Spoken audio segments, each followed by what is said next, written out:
time in the SCC, there were many events I was familiar with.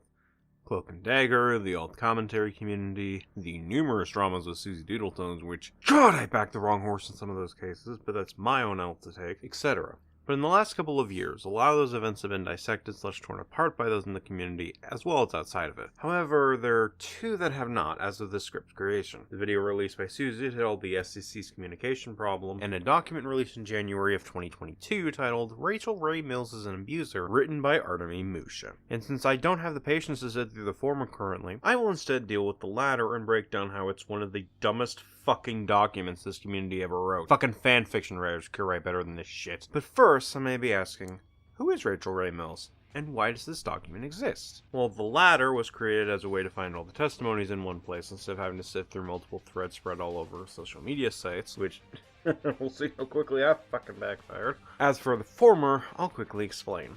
Rae Mills, or Rae for short, is a now 27-year-old former slideshow commentator from 2013 to 2019, who was seen as one of the figureheads / big names of the community for a good while. But as time went on, she became more and more disliked by the community and had less fun making commentaries, and thus retired from the SCC in 2019. So yes, this document was made to talk about a 24-year-old girl for her actions when she was 15 through 21. Strap yourselves in, because this is gonna be a fucking headache. Especially when you see how long this document is. 211 pages, asterisks. We'll get to that. Wow, there must be a lot of receipts. Foreshadowing is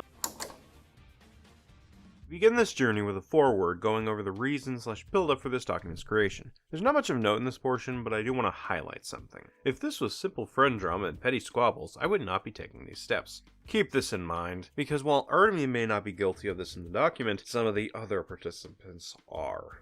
Page 6 is when we get into the first set of testimonies, not because there's a lot of evidence or anything to go through, but because the author of the foreword doesn't know when to stop talking, and meanders from paragraph to paragraph talking about shit that people outside the SCC and even those not as active in the community have little to no idea about. So that's a good sign. Now, like I said, page 6 is where we get into the first set of testimonies. However, I will begin dissecting the testimonies at page 22. The 5 anon testimonies may have some issues I'll present in a moment, but they have chosen to remain anonymous, so I'll respect their anonymity and leave them alone. From that dissection, at least. I'll be bringing them back in alongside 4 other testimonies I'll also be skipping, but I'll explain why I'm not dissecting them near the end. So let's dive in. MTR's complaints about Rae are that, after a situation between the SCC and the anti-CC, MTR felt like shit and wanted to write a document talking about his mental state, and Rae flipped the fuck out at him over it. Rae allegedly manipulated people into doing what she wants, and that Rae punished dissent and wanted people out of the group for defending somebody. Damn, a pretty heavy set of accusations, especially for wanting people out of the group. There must be a lot of evidence, and there's barely anything here. And this is going to be a recurring issue throughout this document. In the same community that gets onto people for not using evidence, not citing their sources in the description, and even go out of their way to find evidence of someone plagiarizing a fucking article, the people in this document are expecting the very same community to just take these people at their word when they fail to provide screenshots. At least with the testimonies I'll be addressing later, they have a decent excuse to not provide much in the way of screenshots. These claims, on the other hand, came from Discord servers and sometimes group chats, places where conversations and the like can be easily archived. So why isn't there much proof here? Not even a Rae deleted the evidence, or it happened in call. All we have to rely on is minimal evidence and testimony here, and for a document meant to outline Rae's wrongdoings and skeletons, this is very fucking sloppy, and needed a bit more time to cook, basically. That's not to say these claims should be thrown out because there's no evidence, but it does make me confused why there's some instances of evidence being provided here for claims, but not for others. But let's talk about the screenshots provided by MTR for that first claim. Damn, this is a pretty big crash out all over event document. Is what I would say if I forgot that MTR posted this document publicly before then going to Rae about his issues with her. And in said document, got onto Rae's case for not talking with him and Boonslayer about her issues with them before tweeting publicly about it. Like, MTR, you acted snake-like and then acted surprised / shocked when Rae got pissed you acted snake-like and called the spade a spade. What the fuck did you think was gonna happen? I can't believe I'm saying this, but these screenshots paint MTR as more in the bad light than Rae, especially when you look deeper into the conversation and see that Rae apologized for getting angry literally the same night this took place. So, you get onto Rae's case for flipping the fuck out over something you did. She apologized for it later that night, and you still bring this up as an issue regarding her nearly 5 years after it happened? What the fuck? Well, at least the manipulation has evidence behind it, so let's take a look. Literally just asked her for help. Rae agreed and also defended your points. If this is an example of manipulation, then what the fuck do you think stuff like extortion is? Breaking tortellini shells? Fucking extortion! We now move into the third claim, and there's just no evidence in MTR's portion. It's instead in Space Guru's testimony. which is an abridged version of a separate document that Guru made. Fucking hate it here. So after navigating that mess, I found the evidence in question. I swear some people need to read the dictionary to know what words mean. Rae literally admits in the first screenshot that Sky isn't as bad as Guru, and in the second screen cap, it's just talking about people Rae would kick out if she had the mod power. And even she admits she might be too bitchy here. Sky doesn't even get much of a reason in the second screenshot outside of Rae not liking them that much, which at that point, who fucking cares? Not only is Rae not a mod of the server in question, she's also allowed to just not like people. You could find a petty for her reasons, and I do agree they are petty. But at that point, we're arguing fucking semantics. The point is that the evidence provided doesn't showcase at all that Rae wanted people out for defending Guru, just that Rae didn't like Sky for entirely separate reasons. Starting off on a real strong note here, aren't we? We now transition to the author of the document, Artem. Artem claims that Rae emotionally manipulated Musha, ignoring boundaries by talking to Musha after they cut contact with Rae publicly, tried to delete her own online history on places like fan wikis and TV tropes pages, and gathered a cult-like social circle to reinforce her narratives and attack anyone who speaks out against her. Not only do we have no evidence of any of these claims, save for one screenshot that slightly backs up claim 2, but this portion is also guilty of the same issue the Foreword presented. So much fucking meandering and not getting to the point. Does this person not know what a fucking summary is? However, I'm diving into some of my issues with this segment regardless because I'm already in too deep to stop now. I will say, however, that this statement pisses me off. I know I've said to my colleagues in the past that piece-by-piece screenshot evidence isn't a priority for the purposes of this document, especially considering that if lacking in screenshot evidence really was that much of a death knell to abuse accusations, then in the case of this side of the internet alone, that would mean that Channel Grey, again, a known predator, would still be in the commentary community. Musha, a big reason why the Grey/Vivian document didn't have much evidence was because the big claim in question, the attempted sexual assault and sexual harassment, happened IRL. Unless there was some magical other document that exists talking about something Vivian did before Donnie made the post, then Vivian would still be removed from the community because they committed a fucking crime. So I decided to check again, and sure enough, Musha is referring to Donnie's document regarding Vivian, at the time Charlie. So this comparison doesn't fucking work, because one of them you can easily grab screenshots of, and the other's a situation where it's very unlikely evidence exists of.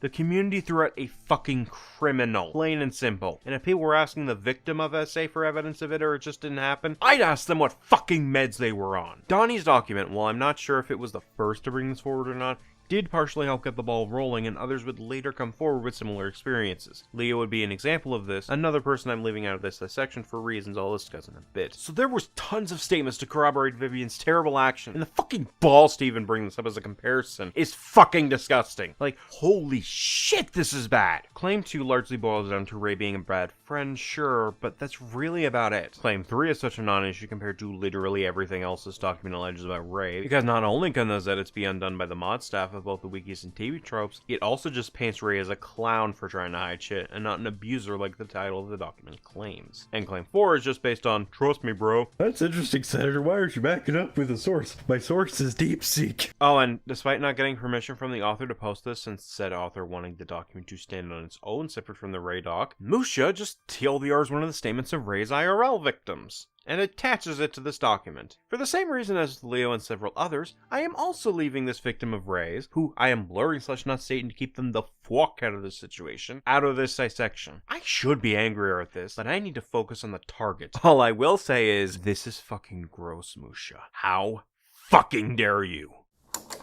Ava's testimony is yet another instance of evidence being about as abundant as the sun during a thunderstorm. Ava claims that Rae disregarded Avalonian's feelings when Rae continually chanted down with Sis by not taking Ava seriously and telling Ava that it was a joke, which was potentially a lie given Rae was echoing similar down with Sis statements on Twitter apparently, attacking people when they were vulnerable, which is fucking rich considering this community did that so many times, but, you know, I digress, and wanted Sky kicked for defending / still being friends with Guru. Like with earlier, Claim 1 is a case where that is pretty shitty if Rae did it, but that more so paints Rae as just a bad friend than a fucking abuser. Claim 2 falls under second verse, same as the first, and Claim 3 suffers the same issue I presented in MTR segment, so I'm not going to spend too much time on it here. This portion is more so a witness's testimony, so that's why I'm not going too hard on Ava here. Probably the least problematic of the three discussed so far. Yes, the groomer wants to call someone an abuser. Sure the call isn't coming from inside the house there, Avi? Anyways, let's go over the claims. Avi claims that Rae emotionally manipulated and abused Avi and trying to trans Avi. Ignoring the claim one has no proof behind it at all, the screenshots that are used in this portion are referring to Avi stepping on eggshells to stay in a group, and even that has issues. The screenshots show Rae apologizing for her dumbass tweets at Avi, understanding Avi's paranoia, and not showing any indication of throwing Avi out of the group, and ends with her saying she just needs a bit of time. We also see bits of the conversation missing. So what the fuck was going on during this? And this was on the same day, by the way. Was a separate conversation going on during all this? Were they talking about fucking egg prices or something? Who the fuck knows? And as for claim 2, we don't see any fucking evidence of Rae trying to trans Avi. Why? Again, this isn't me saying this didn't happen, because it very much could have. Rather, this is me asking, why are we seeing anything backing up this claim when you attempted to show screenshots earlier? So, maybe this did happen, and that would be shitty of Rae to do. But again, without any screenshots, we have no fucking idea either way. What the fuck? Blazin's section brings up a whole new document where Susie was archiving various conversations she had with Rae, and it's 50 pages of hyperlinks. Oh my fucking god. I'll be coming back to this in a bit because that fucking redhead has her own section in this doc. But yeah, much more digging. Anyways, the claims are more so the same as before. Talking shit about Blazin behind her back, and isolating other people. Now, going off Blazin's section alone, the only evidence provided is a conversation she had with Rae where the two hashed things out, and Rae apologized for how she acted during an incident where Kaden was in the psych ward. Blazin was scared and constantly in vent calls because she was concerned about Kaden's safety, and Rae found that action annoying. Again, without much evidence, it's basically a case of maybe it happened, maybe it didn't. Though I do find it funny that Blazin gets on a Rae's case for talking shit about them behind her back because, again, this shit was fucking common in the SEC, so it's like, the fuck? Even worse was when the talking shit was going on, but when they were around the person they were shit talking, things were civil/fine as if nothing was wrong. Fucking Mean Girls this shit here. Anyways, there's not much meat here, and considering most of this portion is about how Rae treated Blazin's partner Kaden anyways, there's not much of a point of me addressing this segment further, so I'm just gonna move on to dissecting the next segment. Or at least, I would, but Blazin and Larvesta's segment is just a word salad about an incident regarding Larvesta being given a jail role in a server during Pride Month because he was cis, and he vented about it, and after escalating things, was put on Rae's final warning. Like, okay, yeah, that is pretty dickish of Rae to do that, but that's all that's brought up in regards to Larvesta's experience with Rae. Maybe it's just me, but I probably just roll my eyes at the role or make a joke about how Rae would know a lot about restrictions given her state is very anti-LGBT. Or that she's whiter than cream cheese yet wants to give a jail role to one of the most common gender identities out there, but you know, I digress. And then there's Claire's testimony, which is such a nothing burger, it made the establishment it came from disappear as well. So Claire was accused of crossing boundaries and being inappropriate by members of some group that Claire and Rae were in. Rae didn't want to give names to respect privacy, which is fucking stupid, but whatever. And so Claire decides to go and ask some of Rae's friends circle about it, and later on make a tweet basically calling out the server for blocking their ass. So you get accused of crossing boundaries. Instead of cutting your losses and let those people sink since they won't talk to you directly, you decide to contact Rae's friends and also make a public post calling out the act in a passive-aggressive vague tweet. Great fucking optics there, Claire. That'd be like saying you trespass on people's properties and then later on you decide to break into someone's house. Doesn't exactly paint you as the sane person in this scenario. And then Claire gets pissy over Rae thinking the tweet was about her when it fucking was. It was about her group, and Rae was the one to tell you that she can't say why for privacy's sake. I can't believe I'm saying this again, but this doesn't paint Rae in the bad light, it paints Claire in that light instead. Especially when she confronts Rae over, of all things, getting unfriended on the Switch. Is this a fucking joke? I can absolutely see why Rae cut your ass off, because holy shit, this is dumb. No, wait. It gets stupider. I know I wasn't perfect throughout all this, but I can say with utmost certainty that the way I was treated was completely unfair. I had been through so much with this group. I was there to comfort Rae when her dad died. I helped raise money so that Rae could help another friend move out of their abusive home and in with her. I sent Gwen hundreds of dollars over the course of 2020 to help her pay for bills and stuff. I never asked for anything in return, but instead I got stabbed in the back. One of the main complaints against Rae in this entire document is emotional manipulation, right? Why does this passage feel like manipulation then? Like, oh, I did all these things for you and this is how you repay me? Even if it's not, just because you did a few good things to Rae and her group doesn't negate the fact you violated their boundaries and did shitty things to them. You know what's also shitty? Roping Gwen, now known as Saf, into this. Keep Saf's name the fuck out of your mouth, you boundary crossing bitch. Especially because, as I'll get into later, Saf is absolutely nothing like Rae, and the act of comparing her to Rae is going to cost Claire big time. But first, we have a red-headed elephant to deal with. Now we get into Susie's portion of the testimony, which has all her screenshots saved to an entirely separate Google Doc that I already discussed in the Blazin section. I fucking hate it here. Let's deal with her claims against Rae. Emotional manipulation and gaslighting. Repeatedly removing Susie and then re-adding her. Accusing Susie of suicide baiting for sympathy, posting NSFW art and chats with minors in it, and letting a groomer back into her friend circle. So because all the screenshots are in a separate document and have no context given to almost any of them, except for like 2 out of, 50 or 100, this was a pain in the dick to sift through. Like, there's a fucking conversation about how to get the disc to work on a PS2 emulator. Would he kill this mosquito-sounding imbecile to get some context for these fucking hyperlinks? So after careful consideration, and after a few attempts to go through these links, I'm tossing out most of that document as evidence. Putting aside the mountains of irrelevant information, the red text doesn't do a good job establishing Rae is guilty of the things Susie is accusing her of. 0 out of 10 document, come back when you get your head out of your ass. So that deals with 4 of the claims off the bat as 50-50, but I want to deal with claims 4 and 6 before I move on. She had a habit of throwing NSFW of her self-representation in the Cloud Palace general chat,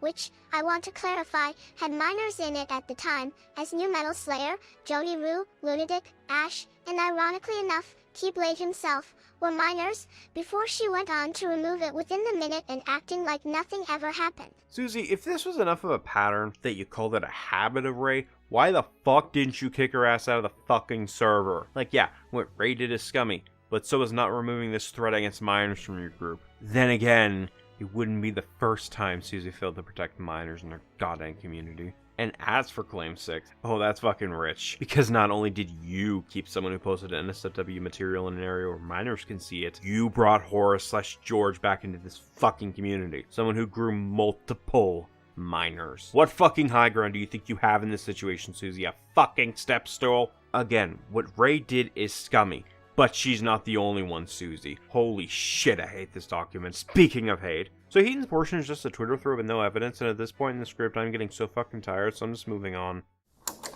Great. The groomer that Susie brought back into this community. Alright, what does the Snow Whitener have to bitch about? Welcomed an abuser that Horus didn't like back into the social circle Horus and Rae shared, having separate calls and groups that didn't have Horus in it, accused Horus of leaking stuff, and wanted Horus removed from servers the two were in after Leo's document came out. Oh, and there's also this. There, I met Artem, Rae, Addison, and Labors in person. He only hung out with them on the primera day, but I remember it being a nice time, since we ate at PF Chang's and I gave them their drawings I made for them. However, when I returned home, I saw that none of them even brought me up by name among the people that made the Reikakan special. He tweeted to one of them saying, and I exist. He guessed, and that led to the person that mentally abused me to tell me in DMs this is why people avoid you. Ignoring that you should have told the mental abuser to go fuck themselves for a minute, this is another case of Rae being dickish, but this feels like small potatoes in a document talking about Rae being an abuser. Also, why should you care if they didn't mention you in a tweet? You got to have fun at the con, right? Then who gives a fuck if they didn't mention you in a tweet? This is so fucking stupid. As for claim 1, sure.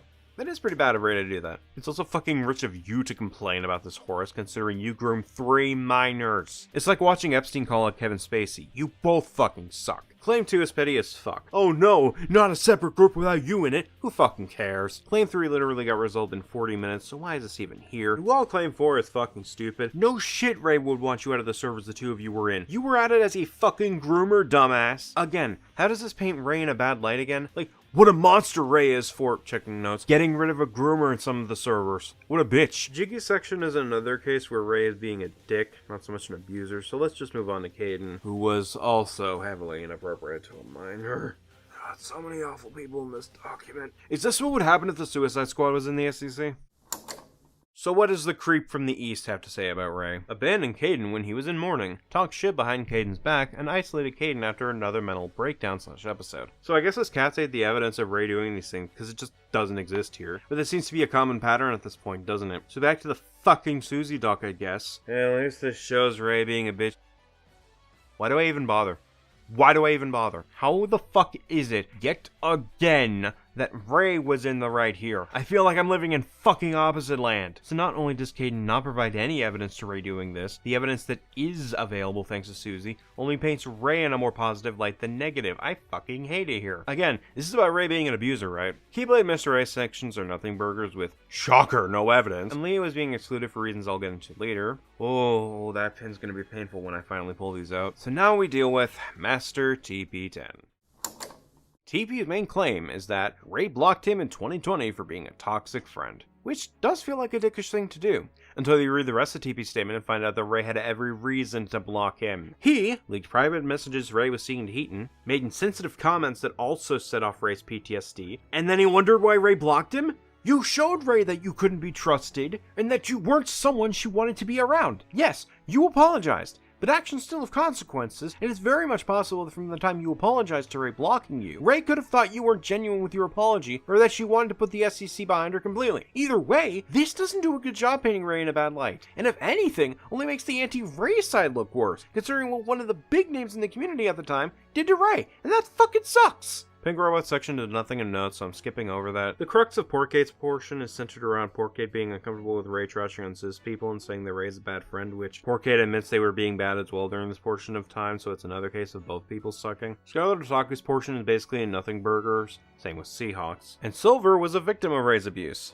and was also falsely accused of abuse, so I'm giving him a bit of a pass. I could complain about the lack of screenshots, but this portion does state it's an excerpt from a Google Doc, and it does link to a document that's no longer available, so maybe that document did contain the screenshots. It's hard to say. And then there's Space Guru's statement, which, as I said earlier, also links to a separate Google Doc. 45 more fucking pages! Holy shit, I fucking hate this document so much.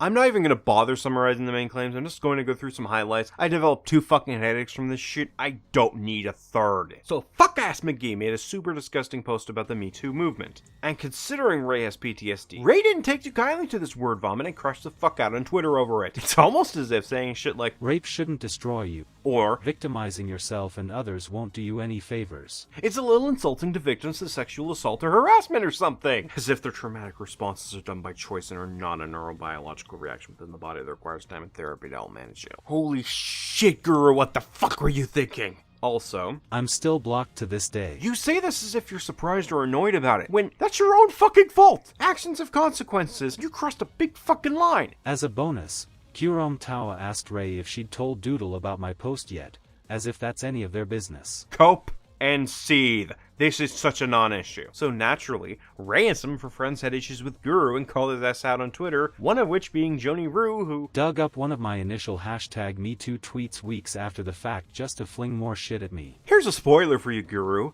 Not everyone's online 24/7. Some of us have shit to do, and so, Joni may have missed the addendum, or still had issues with her tweet nonetheless that you left up for some fucking reason, and wanted to address it. If the issue with the tweets was resolved already, then why do you fucking care what Joni had to say on it, Guru? And then there's this bit. Unless I'm mistaken, Rae and her friends all claim to care so much about the mentally ill, about people suffering from internal turmoil caused by external trauma. Well, there I fucking was, just barely overcoming a dark chapter in my life. I relied on close online friends to give me support and guidance, and one of them even opened the doors for me to have a fresh start. And what did Rae do? She didn't even want me to have a fresh start in the first place, and after things started to go south, she wanted me and anyone who supported me to be ousted from the Cloud Palace. Guru, you crossed a fucking line with several individuals suffering from PTSD, and for others, minimize their rape. You don't get to play the fucking pity card because your ass found out what consequences meant. The next bit I want to talk about is this. Now, I could be a dick and check if Guru actually saw combat experience in the army and wasn't just in training before he got discharged, but I don't need to do that for one simple reason. This was posted in the Cloud Palace, and there is no indication that it was posted as a reply to Guru. Guru himself decided to interject and derail the entire conversation based on something that likely had nothing to do with him. And you know what's even better? The original poster of the gun image was asking if Guru had combat flashbacks legitimately or if it was a fucking joke. Again, how the fuck do you make Rae look like the better person in this situation? Holy shit, this document is awful. Oh, and you know what's also great? Guru hates derailing conversations as shown in this exchange, yet he has no issue derailing the conversation because of a gun that was posted in a group chat that didn't even have him tagged. Fucking rules for thee nonsense. Fuck it. The last 2 testimonies are much of a note, so I'm just calling it here. This document was a giant fucking mess. Barely anyone brought much evidence to prove Rae was this abuser. Several of the testimonies made the person writing it look far worse than Rae was at the time, and a lot of the complaints were really fucking petty and just boiled down to Rae being a bad friend. Which, yeah, that sucks. But this is supposed to be about how Rae's an abuser, And believe it or not, this is the most recent version of the document as of June 2025. There have been several edits to the document that took out several testimonies for being irrelevant to the abuse claim. Yeah, clearly fucking missed some, Musha. With the exception of a few users I've been excluding from this section for reasons I'm finally getting into in a couple of moments, most people would likely look at this document and not take the claim seriously, or have heavy doubts about the authenticity of it, especially for friends of Rae, who this document treats like shit, as I went over with Guru's section. So no shit those friends would stick by Rae's side after this document was released. They were treated like shit by this community, and this document didn't do said community any favors. And as a result, that would lead to some horrible consequences down the road. Now is the time to take out those pins, because Rachel Rae Kohai is a monster who engaged in at least 2 instances of abuse and sexual assault. So, now's the time we get into heavy shit. Rip and tear until it's done! Saf was sexually assaulted by Rae multiple times when they met IRL, and ignored boundaries Saf set with Rae before the trip to meet IRL even occurred. She also masturbated in a call with Saf and one of their friends. What the fuck? Leo was lusted after by Rae, who would have been an adult in 2017, when Leo would have been 14 and 16 years old. So that's 2 fucking adults trying to groom Leo when they were a minor. Holy shit, I hate it here. Anon 5 had their character touched on the crotch by Rae in VR chat. Rae almost flashed her chest at Anon 2, which, given we don't know the age of Anon 2, either paints Rae as an idiot or as a creep, talked about inappropriate shit around those uncomfortable with the topic, like Artem Kohai, as stated by Anon 1, made false abuse allegations regarding Silver with no evidence, so we can also potentially throw a libel claim on top of the SA and abuse claims.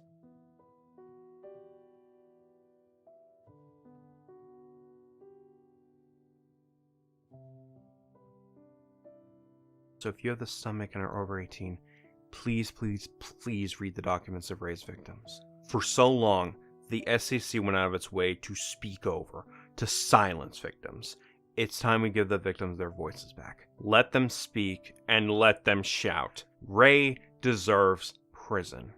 And unfortunately, she may not get it because of the statute of limitations. But at the very least, the victims of Rae have shared their statements publicly, so that if Rae does try to come back, everyone will know what this insipid, inbred, imbecilic insect did. So there are indeed claims that prove Rae is an abuser. It's just that they were added long after the initial document was released, and long after Rae victimized so many innocent people. So many of them were minors at the time. They should have been enjoying their fucking childhood. Instead, they were treated as tools by someone older than them, and then thrown away once they outlived Rae's usefulness. And it fucking hurts to see statements from Amity/Saf talking about how sorry they were for not listening to the stories. Because I'm sure if we were in Saf's position at the time, we would more than likely not take the claims made in the Rae document seriously either. Sure, maybe Saf should have taken his doc more seriously, but that didn't release until a couple weeks after the Rae document. And even then, you listen to a second document after the first document fumbled the bag so hard it could be recruited by the Arizona Cardinals? Probably not. The point is,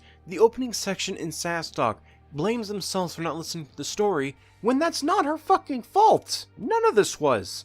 The document was just fucking bad. It's genuinely disgusting that it reached this point. Yet another instance of the SEC failing victims, and yet another instance of the SEC being a terrible place for minors to be in. The only caveat is that now these victims are finally getting their voices heard. Finally getting boosted after years of silence, after years of dissent by this community. So let's burn this document.